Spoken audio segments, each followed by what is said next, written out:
Bismillahirrahmanirrahim. Alhamdulillahi rabbil alamin. Wa bihi nasta'in ala umurid dunya waddin. Asyhadu an la ilaha illallah wa asyhadu anna Muhammadan abduhu wa rasuluh. Allahumma salli ala Muhammad wa ala ali Muhammad. A'udzu billahi minasy syaithanir rajim. Bismillahirrahmanirrahim. Ya ayyuhalladzina amanu awfu bil uqud. Wahai orang-orang yang beriman, penuhilah segala macam janji. Wa awfu bil ahdi innal ahda kana mas'ula. Dan sempurnakanlah oleh kalian, oleh kamu semua, janji itu. Sesungguhnya janji itu pasti akan mas'ula, akan dibintai pertanggungjawaban. Yang pertama surat Al-Maidah ayat ke-1. Ayat yang kedua surat Al-Isra surat ke-17 ayat ke-34. Bapak dan ibu-ibu yang berhadir, kaji kita Selasa subuh yang lalu ada setentangan hal-hal yang berkaitan dengan pinjam meminjam. Pinjam meminjam selain daripada uang. Nah, pada pagi hari ini sesuai dengan apa yang telah kita rencanakan, pinjam meminjam dalam bentuk uang atau hutang piutang. Ada beberapa hal. Yang pertama dulu kita bacakan. Kalau bisa jangan berhutang. Berhutang tu gampang, berjanji mudah, membayar susah, menepi janji payah. Sehingga dikatakan bahwa bahagialah orang yang ketika mati terlepas daripada hutang. Dalam hadis riwayat Ibnu Majah kita tercatat hadis itu nomor 2-12 bunyinya. Dari Thauban radhiyallahu anhu, Rasulullah sallallahu alaihi wasallam bersabda, "Man faraqar ruhul jasad." Barang siapa yang ruhnya berpisah daripada jasad, yaitu mati, wahwa, sedangkan dia bariun min salatin, terbebas dari 3 hal. Dakhlal jannah, dia masuk surga. Yang pertama minal kibr, terbebas, terjauh dia daripada kesombongan, kibir, kesombongan. Yang kedua wal gulul, terbebas, terhindar daripada gulul, khianat atau korupsi. Yang ketiga wadain, terbebas, terhindar daripada hutang. Dakhalal jannah. Hadis ini dinyatakan sebagai hadis sahih oleh pakar-pakar hadis. Intinya kita lihat di kitab syarahannya bahwa beruntunglah orang dan bersyukurlah kita kalau lain bisa tidak berhutang, jangan berhutang. Karena Nabi sendiri sering berdoa kepada Allah agar beliau terhindar daripada hutang. Disebutkan dalam beberapa riwayat, salah satunya Rasulullah itu sering baca Allahumma inni a'udzubika minal ma'tham wal maghram. Ya Allah, aku berlindung kepadamu daripada ma'tham, daripada berbuat dosa dan daripada berhutang. Allahumma inni a'udzubika minal ma'tham wal maghram.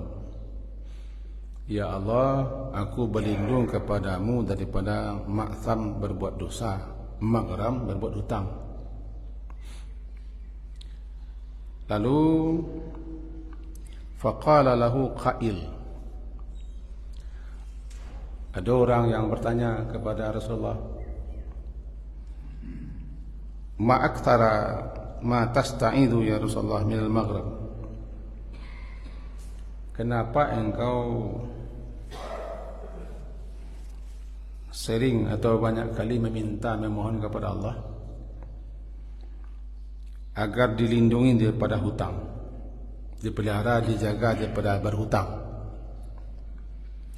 Jawaban beliau,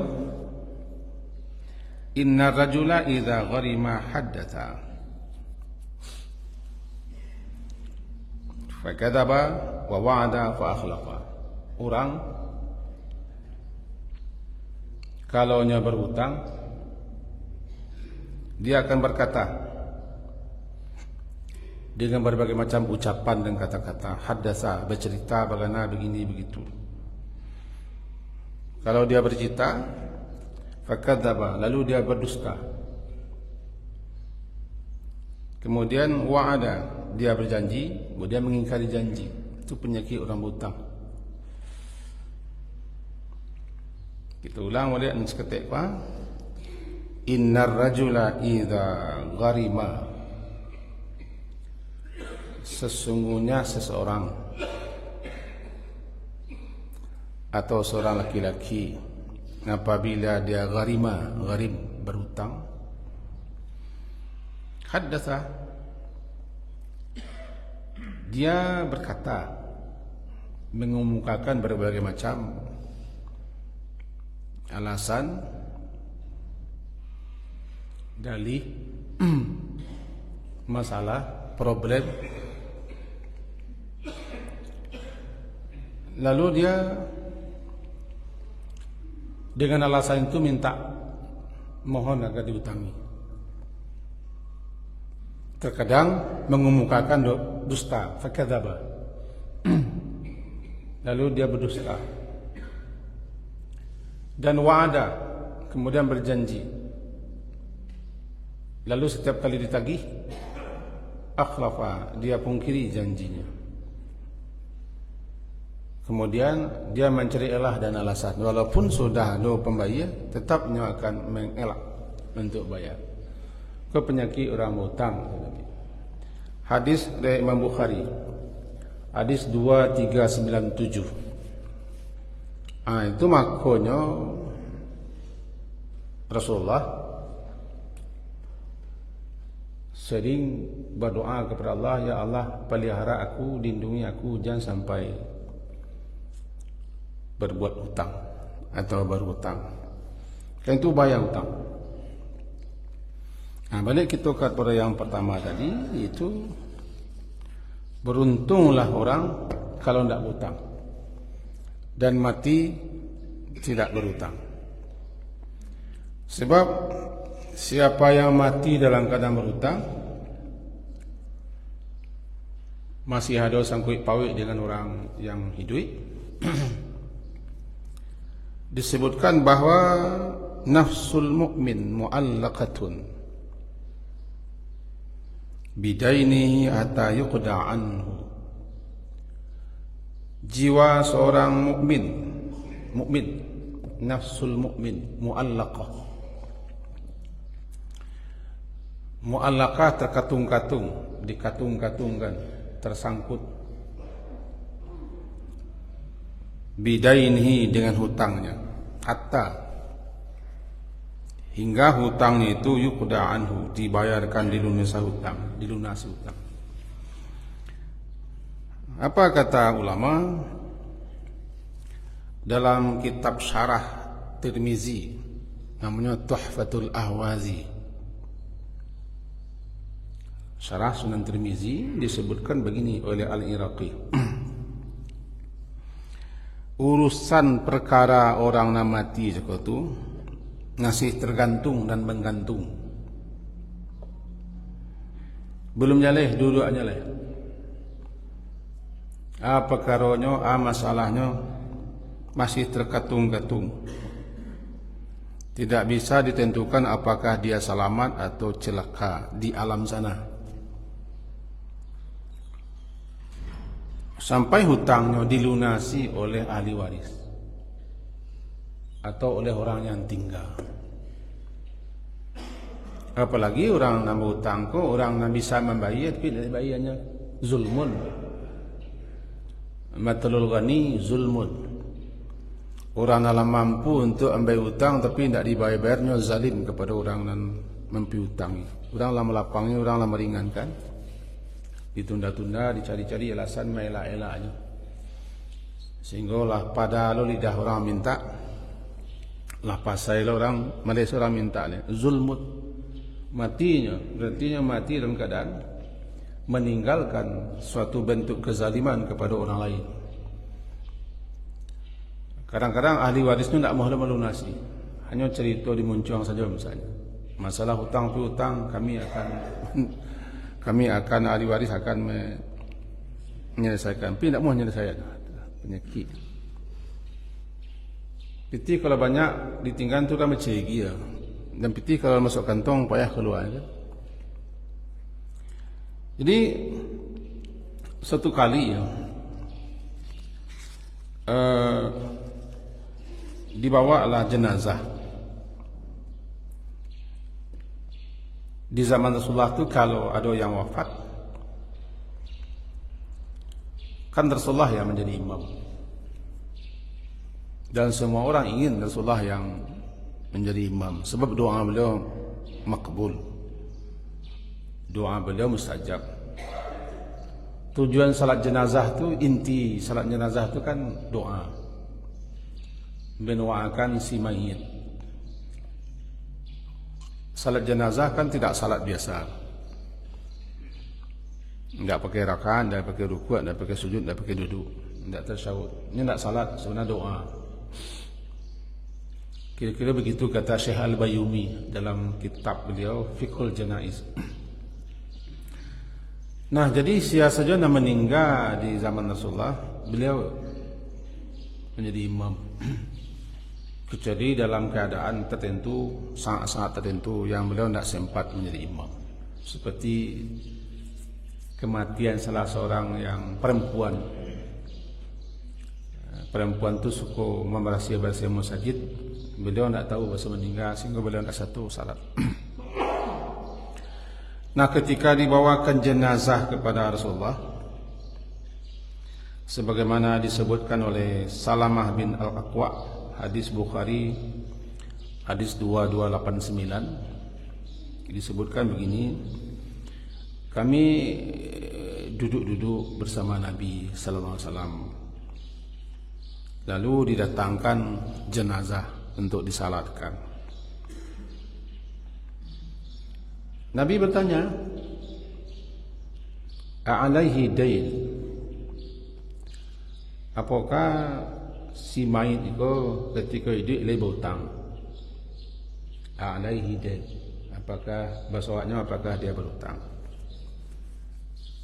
Kalau sahabat-sahabat menjawab atau orang lain menjawab, tidak ada. Apakah dia meninggalkan sesuatu? Tidak ada. Tidak ada masalah. Lalu beliau salatkan jenazah itu. Tidak masalah. Kemudian didatang kepada jenazah satu lagi. Beliau bertanya, apakah dia berhutang? Kalau dijawab oleh para sahabat, ada Rasulullah. Ada dia meninggalkan harta pembayaran, ada Rasulullah, beliau salatkan. Ada 3 dinar Rasulullah, beliau salatkan. Sampai ada 3 jenazah. Jenazah terakhir ko, ini ko dalam hadis Sahih Bukhari ya. Hadis riwayat Bukhari hadis 2289. Kembali beliau bertanya, apakah yang berhutang? Kata sahabat, ada Rasulullah. Berapa? Salah sadin dan air 3 dinar. Apakah dia meninggalkan harta? Tidak ada Rasulullah. Kalau tidak ada, ya, salatkan sajalah oleh kalian jenazah. Boleh tidak satu dah, itu bahasa awal. Saya tidak akan mensalatkan. Salatkan saja kalian. Salah seorang sahabat yang hadir ketika itu namanya Abu Qatadah. Abu Qatadah. Katanya menjawab, Rasulullah, aku yang menanggung hutangnya yang 3 dinar. Benar? Benar engkau mau menanggung? Ya Rasulullah. Ambil salatkan jenazah itu. Di antara sekian keterangan para ulama kita ambil cek. Kenapa beliau tidak mau mensalatkan jenazah yang punya hutang?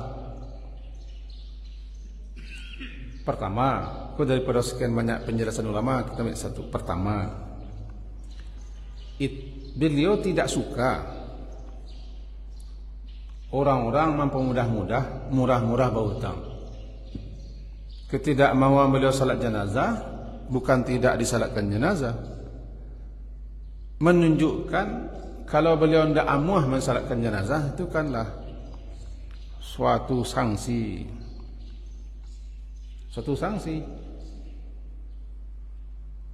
Orang kepingin jenazahnya disalatkan Rasulullah, doa beliau mustajab, makbul.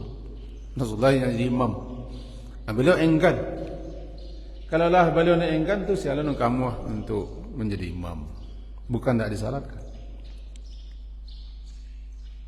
Yang kedua, agar orang-orang, siapapun orang-orang, kalau meninggal, paling pertama diselesaikan dulu sebelum disalatkan, ya lunasi hutang. Atau tanya, hubungi, kontak, sianan kasihannya berhutang. Kalau berhutang, tanyuan, jalihan. Kalau bahasanya, kalau awak tahu boleh berhutang atau ada catatan berhutang, lebih-lebih orang dan bisnis lah, hubungi orang itu sebelum jenazah disalatkan. Silakan nanti lihat kitab Fiqhul Janaiz. Hubungi, orang gaib kami lah meninggal dan sanak kami lah meninggal, atau keluarga kami lah meninggal, anak kami lah meninggal. Beliau berhutang ke apa? Dalam catatannya berhutang ke apa? Atau setahu kami beliau ada berhutang. Hutang beliau kami menanggung Pak. InsyaAllah kami lunasi. Anan beliau mohon dilepih Pak. Jadi ambo kami sekeluarga akan membayar. Jadi tidak ada. Kan mana bayar gua ayo. Mari terserah. Kenapa? Sebelum hutangnya dilunasi, mu'allaqah. Mu'allaq itu sesuatu yang disangkuikan, digantungkan urusannya. Begini, orang ketika wafat, ketika meninggal, ruhnya kan diambil oleh malaikat atau dicabut atau dikeluarkan, lalu dibawa oleh malaikat-malaikat lain ke atas untuk dilaporkan kepada Allah. Nanti silakan rujuk agak panjang lebar, Ibnu Qayyim menjelaskan dalam kitab Ar-Ruh atau dalam kitab Fiqhul Janaiz juga ketemu penjelasan itu. Hadisnya agak panjang. Bahkan Ibnu Katsir juga menjelaskan itu. Oke, kemudian kembali ke bawah, dikembalikan ke bawah. Ada yang diterima dengan baik, ada yang tidak. Kembali ke bawah, dibawa oleh malaikat ruh tadi. Lalu ruh latibo di bawah, barangkali orang sedang bersiap-siap ke mandian atau mengapa ni. ruhnya tidak boleh bawa. Nah, sebelum ruhnya kau bertemu kembali dengan jasad di dalam kubur, karena nanti ketika jasadnya dimasukkan ke lahat, ke kubur, ke lahat atau kepada syak, lubang di tengah, setelah masuk lalu ditutup dan ditimbun, ruhnya masuk ke jasadnya. Bagaimana cara masuknya? Nahnu la na'lam, wallahu a'lam. Karena persoalan gaib. Kita tidak tahu bagaimana ruh keluar ketika mati, bila keluar, cara keluar, dan kita pun tidak tahu bagaimana ruh masuk kembali ke jasad ketika dilahat melalui sela-sela kapan untuk menjalani proses fitnah kubur. Fitnah kubur itu pertanyaan malaikat di kubur, su'alul qabr, pertanyaan. Rasulullah menyebutkan fitnah kubur. Allahumma inni a'udzubika min fitnatil qabri. Ya Allah, aku berlindung kepadamu pada fitnah kubur. Nah, persoalannya setelah itu tidak bisa ditentukan. Apakah dia bahagia atau sengsara atau bagaimana di sana? Persoalannya tidak tuntas. Karena tergantung, tersangkut dengan hutang. Sampai-sampai orang yang mati syahid pun yang dijamin masuk surga terhalang di pintu surga. Roh orang yang mati syahid sudah bisa bertamasya, jalan-jalan di surga. Tapi yang mati syahid kalau berhutang tertahan di pintu surga. Itulah makanya jangan dipamudah-mudah berhutang. Ahli waris setahu ambo dalam masalah pembagian warisan, tirkah peninggalan yang ditinggalkan oleh orang yang mati namanya kan tirkah. Kan tirkah itu yang akan dibagi-bagi sesuai dengan waris atau warisannya. Sebelum dibagi-bagi utangnya dulu. Mim ba'di wasiyatin audid, surah An-Nisa. Setelah wasiat-wasiatnya yang berkaitan dengan harta dipenuhi. Kalau nyoba wasiat, penuhi wasiatnya, asalkan wasiatnya tidak melebihi sepertiga harta. Hutang-hutangnya dilunasi.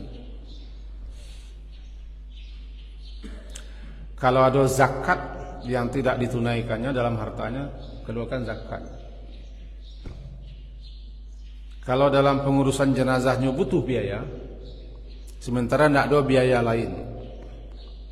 Biayanya misalnya tanah harus dibeli misalnya. Atau membawa jenazah, macam-macam lah. Kalau butuh biaya, keluarkan itu dulu. Lah tinggal harta kok baru dibagi. Ini tidak boleh harta warisan dibagi-bagi kalau yang meninggal berhutang. Walaupun nanti hutang itu akan menghabiskan semua hartanya, harus dibayarkan. Kalau dibagi-bagi ya berarti ahli waris berdosa. Buat si mati lah meninggal pitih untuk membayar hutang atau wasiat. Dia awak bapuga saudara, balantuang saudara. Aku kesalahan di pihak ahli waris. Ada segitu. Kalau ada orang minta utang, tanda ada utang si mati, harta nalah terlangsung dari bagian kau, dia ambil balik untuk pembeli utang. Ambil balik. Sesuai dengan jatah ambil balik. Karena itu hartanya harus dibayar. Tak bolehlah harta warisan dibagi-bagi kalau tersangkut nampek itu. Nah, di luar nampek itu baru nanti hak ahli waris. Begitu supaya kita jangan menjadi pelajaran kita, bergampang-gampang, bermudah-mudah untuk melecehkan utang. Tadi di awal kajian kita, ya beruntunglah orang yang terbebas dari tiga. Man farakar ruhul jasada, siapa yang berpisah ruhnya dengan jasad, wahwa bariun, sedangkan dia tu bari, terlepas, terbebas daripada tiga-nya masuk surga. Salah satunya kan tidak berhutang. Kalau yang pertama juga kibir, kesombongan. Yang lain tidak. Orang yang congkak, orang yang ongeh, orang yang angkuh, orang sombong. Sombong dua, sombong menolak kebenaran yang pertama, kedua melecehkan orang lain. Gimana? Ada orang yang mati dalam keadaan jumawa sombong. Namanya ongeh lah, sahabat. Yang kedua itu gulul. Gulul ko asal katanya ketika terjadi peperangan menang, ada ganimah. Ganimah itu harta rampasan perang, ganimah. Bagi Nabi dan kita umat Nabi halal ganimah. Salah satu keistimewaan Nabi untuk beliau dihalalkan harta rampasan perang termasuk awak. Pada Nabi-Nabi, Rasul-Rasul sebelum Nabi Muhammad, rampasan perang tidak boleh dibagi-bagi, dibakar atau ada api, dikumpulkan semua rampasan perang itu. Nanti turun api dari langit untuk memakannya. Tidak boleh disentuh. Khusus untuk Nabi Muhammad halal rampasan perang. Kalau menang Israel, menang Palestina, Israel, rampasan ini boleh diambil, halal. Halal. Doa salah menang. Nah, setelah dikumpulkan ganimah harta rampasan perang, kanlah ada ketentuan pembagian ganimah. Bahkan bernama surah Al-Anfal 5. Lalu diambil seketek. Kau ikut Nabi, kau Allah. Kalau ditentukan lalu dibagi-bagi, anak ambil, kau namanya gulul, pengkhianatan. Diambil. Kau kemala bakaluan. Harto bersama, belum ditentukan, belum dibagi-bagi, tapi kita tiba di korban kau basai lidahnya, ambil ikunya, belarian kepalanya. Apakah korban terkait kau gulul lo, tak tahu. Jadi kau harta rampasan perang begitu. Dan terpakailah gululku untuk maliang gadang, itu korupsi. Karena harta negara milik negara, harta bersama. Dewa pipian aku nak ketek tu, gadang lu pipian tu. Pipian sini kan? Pipian tu gadang panah. Orang yang terbebas daripada gulul beruntunglah. Tapi orang yang mati ketikanya memacik, ketikanya menjabat, ketikanya masih bakaduduan, dia ambilnya atau negara atau gulul dan menjadi tanah, menjadi rumah, menjadi ruko, menjadi usaha, mati. Macam itu kan? Setahu ambo tu bersawar. Tidakkah seorang orang kita berkhianat, kan negara berkhianat. Sawar kematian. Siasan miang sajo nalah baranti memacik sebelum mati go janihan balik. Kalau yo kemati, kalau tak kemati tak masalah. Balas pulang balik, agi-agian balik, begitu nanti perkara. Kan dia kira ya'ti bima ghallan, nanti orang kau datang ke akhirat membawa apa yang digululkannya, apa yang telah dimaliang, dikorupsi, dikhianatinya daripada harta bersama, dibawanya. Ya'ti bima ghallan, datang nanti dalam surah An-Nisa, datang membawa yang diambil itu. Untuk itu, ya agi-agilah balik. Masalahnya adalah menjadi rumah, menjadi tanah, menjadi usaha, menjadi lah menjadi paraknya ndak salawe tepat tangan, paraknya baik hektar lo jadinya. Sampai 20 hektar, 50 hektar parak. Di mana pek parak? Ya ketika mecik dulu. Membalian itu tak tanggung-tanggung. Sedangkan tanah separuh rumah sih kita ambil lah payah membaliannya dia, apalagi kau 10 20 hektar isinya sedang menjadi lo mati. Macam tu. Lapian tu. Dengan catatan kalau yo kamati. Kalau nak kamati, nak bawa dah. Bawa nak bawa nak masuk kubur kan? Salah dah. Tiga. Kemudian masih dalam sama hadis sahih riwayat Ibnu Majah nomor 2414. Masing-masing kitab itu kan ada syarahnya. Di kita lihat syarah-syarahnya, kita cari syarahnya di rumah. Nah, dari Ibnu Umar. Ibnu Umar adalah Abdullah bin Umar radhiyallahu anhuma. Dia berkata, Rasulullah SAW bersabda, "Man mata wa alaihi dinarun aw dirham."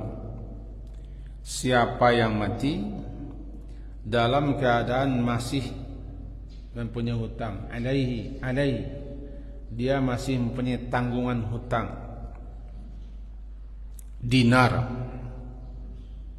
1 dinar, atau dirham, 1 dirham. Dinar itu kan uang ame. Kalau dirham uang perak. Dulu qudiya min hasanati, maka akan dilunasi. Qudiya dilunasi, dibayar. Ini utang apa iya? Min hasanatihi, daripada kebaikan-kebaikan yang dilakukannya nanti di akhirat. Laisa samma, di akhirat sana nanti, di pengadilan Allah nanti, di hari berhisab nanti, laisa samma, tidak ada di sana dinar wala dirham, dan tidak lagi dirham di sana. Dia utang harus berbayar, maka diambillah amal-amal salehnya, pahala-pahalanya, ganjaran-ganjaran. Bisa jadinya nanti orang muflis, orang bangkrut kan? Atadruna manil muflis? Apakah kalian tahu siapa yang bangkrut, yang pailit? Kata sebab menjawab, orang yang bangkrut itu orang yang pailit lah, orang yang habis harta bendanya. Bukan, kata beliau, orang yang bangkrut itu salah satunya itu dia. Dia datang membawa pahala salat, pahala puasa, pahala sedekah, pahala masalih, tapi dia juga datang membawa ini itu. Dia zalim, dia menampar, dia curang, dia menuduh, termasuk itu.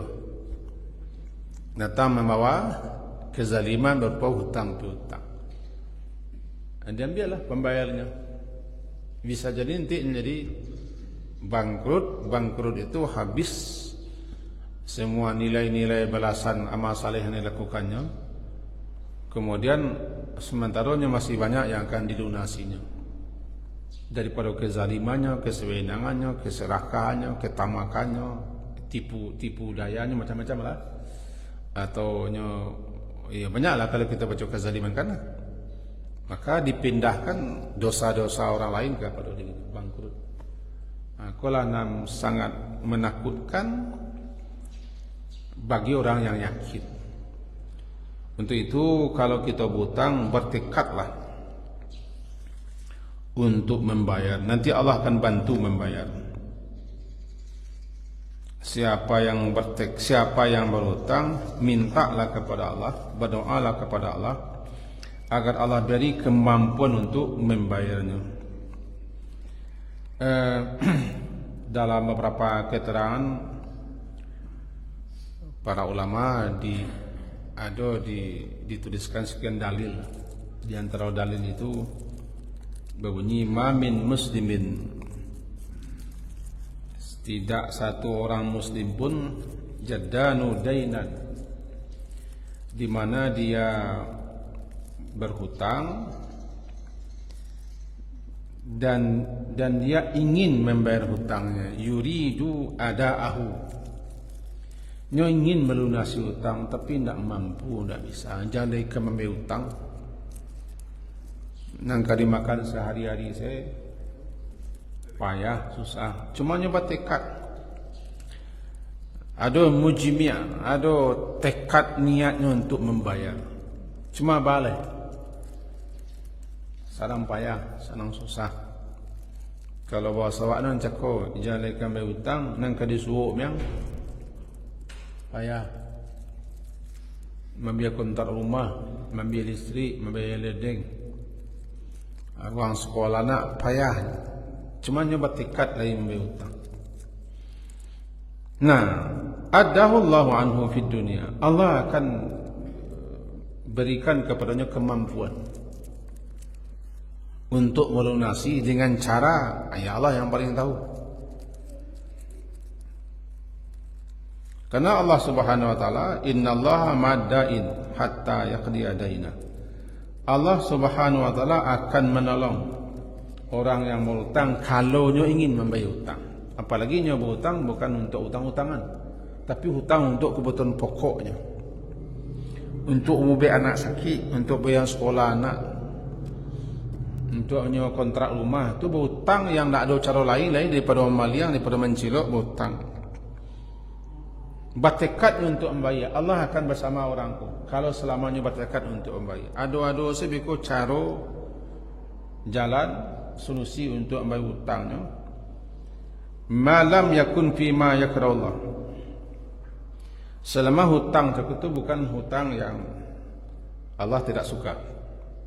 Kalau hutang memang untuk keperluan primer, itu Allah akan mendamping orang. Cuman penyakitnya cik, kalau lah ada pitih, main amuh, panganan lain tiba. Itu penyakitnya. Jadi sebenarnya sianan berhutang untuk kebutuhan pokok. Kebutuhan pokok kan tahu kan? Sandang, pangan, papan, termasuk kesehatan dan pendidikan. Itu lagi cek lagi. Selagi hutang kasinan untuk itu memang tidak ada pitih. Dan itu apa dulu? Dan bertekad untuk bayar, satu saat nanti ada peluang.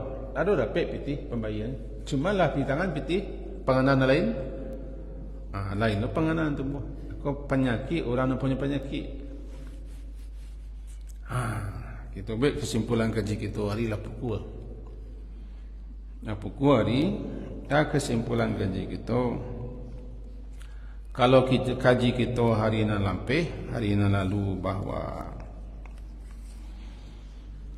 masalah pinjam meminjam, ketika itu kita pelajari wa yamna'unal ma'un, kurang cike sebenarnya cike balapi, meminjamkan pisau sebentar saya nak muah, meminta uang perai, orang lah perai, enggak setangkai perai, minta orang nak muah kan namanya al-ma'un, barang-barang yang biasa diberi-beri, dipinjam-pinjam biasa. Itu kaji kita ke petang, hukum pinjam meminjam, pahala, ganjaran, fadilah, keutamaan meminjamkan.